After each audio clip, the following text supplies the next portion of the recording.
Hi, this is Mike Bauer from Disciple Together Church, and I wanted to post some videos this week on what I think is the ultimate question: why I believe Jesus rose from the dead.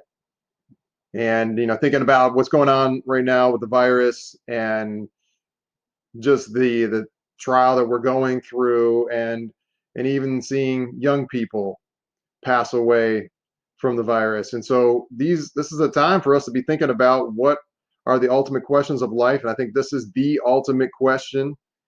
Did Jesus Christ rise from the dead? And I wanted to share with you this week or today why I think Jesus Christ rose from the dead. And it really comes down to, first of all, there being four minimal facts. Now, these four minimal facts are accepted widely by skeptical scholars, people that don't believe that Jesus Christ actually rose from the dead, people who are often naturalists who don't believe that there is a supernatural and that everything is just space time matter and that's it. But they would agree with these four set of facts. And they are that number one, Jesus died on the cross. Number two, the tomb was empty. Number three, that the witnesses claimed to see Jesus. And number four, the witnesses were transformed.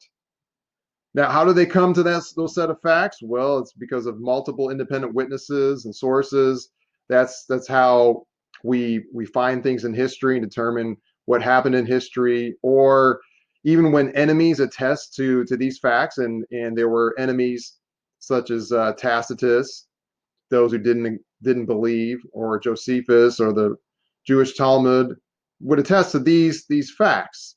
And there would be embarrassing admissions. Peter admitting that he want Jesus to go to the cross, and there are other things like eyewitness testimony and early testimony. We have that on these four minimal facts.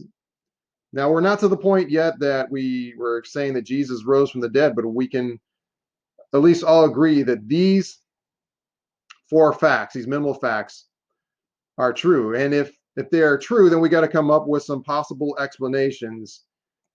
And here are some possible explanations. And I don't think we should immediately just say, well, because the Bible says so, I believe it, even though I am a Bible believer. But the way that I came to this was I had to think about what are the possible explanations. And as it says in Proverbs 14, that the naive, they believe everything. And so we can't believe everything. We need to think about it. What are the possible explanations? And the ones that I come up with here are, number one, miracles can't happen. So we just start off believing that they can't happen, and then we're just never going to accept this. But I'll talk about that more next time, why I think they can happen. And number two, people say, well, the story changed over time.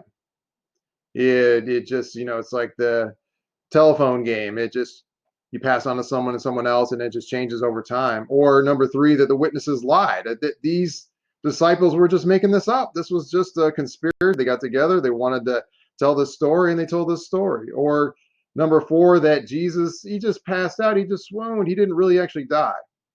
Or number five, some say, hey, there was an imposter, someone that looked like Jesus. His twin brother or something looked like him, and that's why he he really didn't rise from the dead. Or number six, that the disciples they hallucinated. Or last of all, he actually rose from the dead. And so I'm going to pick up next time on miracles. Can they happen? And I'm going to talk about also, did the story change over time?